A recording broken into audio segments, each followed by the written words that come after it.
Well, hello to everyone. Good morning. I say good morning because it's morning where I am. I'm here in the Suffolk area this morning, and I just want to say welcome. I am Recie Myers, and I'm speaking to spiritual entrepreneurs, people who know that they are destined for more. They don't want to just settle. They are willing to do more, to be more. They want to impact more lives, and that's what I'm doing this morning. Good morning to you, Rolita. Good morning. Thank you for joining. I am talking to, like I said, spiritual entrepreneurs, people who want to do more with their lives. And over the last few weeks, I had talked, well, actually, yeah, it's about a little over a week ago. I talked about things or skills that we all need to be working on to improve ourselves. We don't have time to be looking at what Susan, Sally, and Jane are doing. There are things that we need to do to improve ourselves that will pay off later. And so today I'm going to just talk a little bit about how we can work on adapting, improvising, and overcoming challenge. Now, it's easy to say, but when you are in the midst of something that you're trying to do and you're not successful or you don't feel like you're making any progress, it could be extremely frustrating. You know, the world is constantly changing. Technology is changing. And a lot of times, you know, when we get so engrossed in focusing, we got to plan out for like what's going to happen 5 years down the road. You know, we end up taking on a lot of things that we have no control over. You know, sometimes we just can't control certain things. And when we're trying our best to do something and it's not working, we can get very frustrated, we can get stressed out, we have anxiety, some of us give up. But we have to realize that, first of all, we have to be able to adapt. We have to be able to adapt. There are things that are far beyond our control. And I was listening to Bob Miglani, I think how you say his name, Miglani, Bob Miglani. And he was talking about, in his book, it's called Embrace the Chaos. He offers like 3 or 4 tips that can help us in being able to adapt, improvise, and overcome challenges. The first thing he says is, adapt. Accept that the world is changing, whether we like it or not. And we are not always in the driver's seat. And I go a little further in saying that we know we are not in the driver's seat. There's a higher power. God is in control of all things. And just knowing that, for me, relieves some of the stress that can be built up within us. We have to accept that things are changing. Thank you for the hearts and the love. Sipo says, true, Recie, there are some things that we cannot control, no matter how hard we try.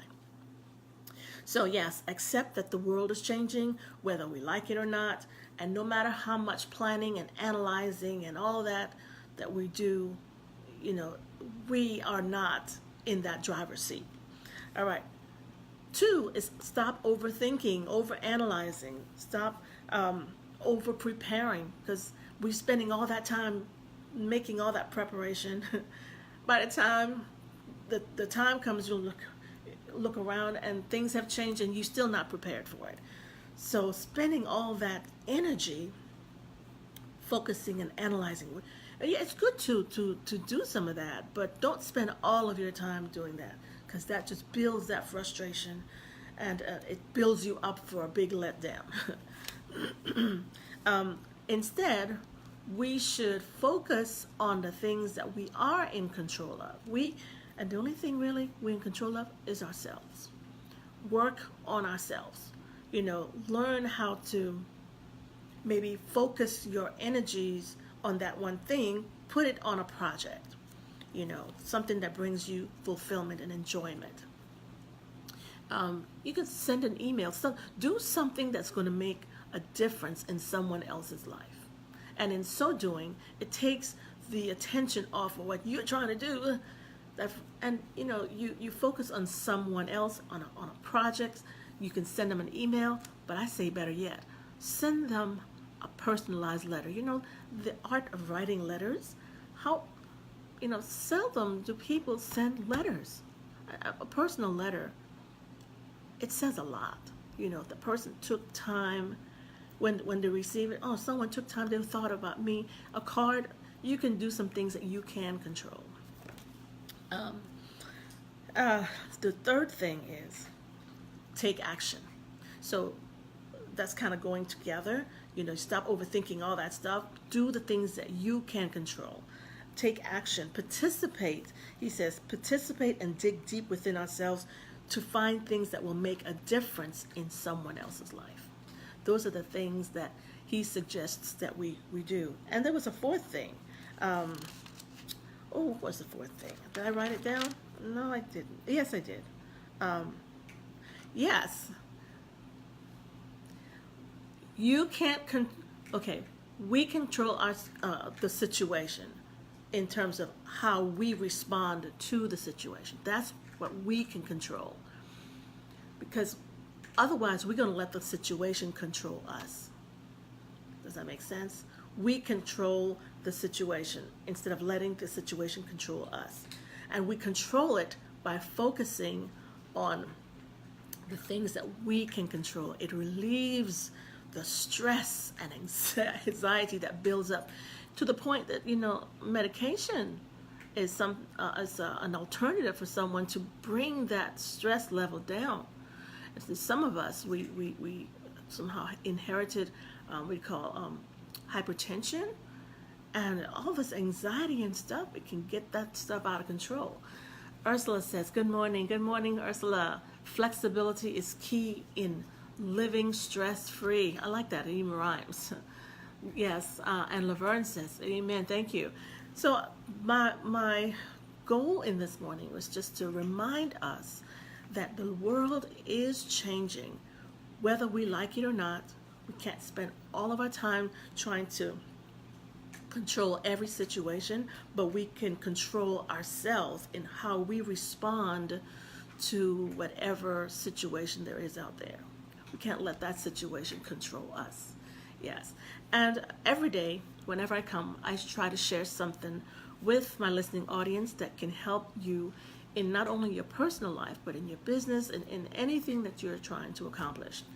And I do have a link to a group, a free group. It's called Spiritual Entrepreneur Goal Achievers. And I changed that name from Goal Crushers. I was listening to Sensei. Good morning, Sensei. I can wave to you. Sensei Sabira Falami, she was talking about, how sometimes using those terms like goal crushers or crushing and killing it, that has a negative connotation to it. And I certainly don't want to come across in a negative way. So I have changed that to Spiritual Entrepreneur Goal Achievers because we want to focus on the positives. So I have a free group there for you, the link to join, as well as a link to, for those of you who are entrepreneurs who are starting off, this is an excellent opportunity to learn about improving your business.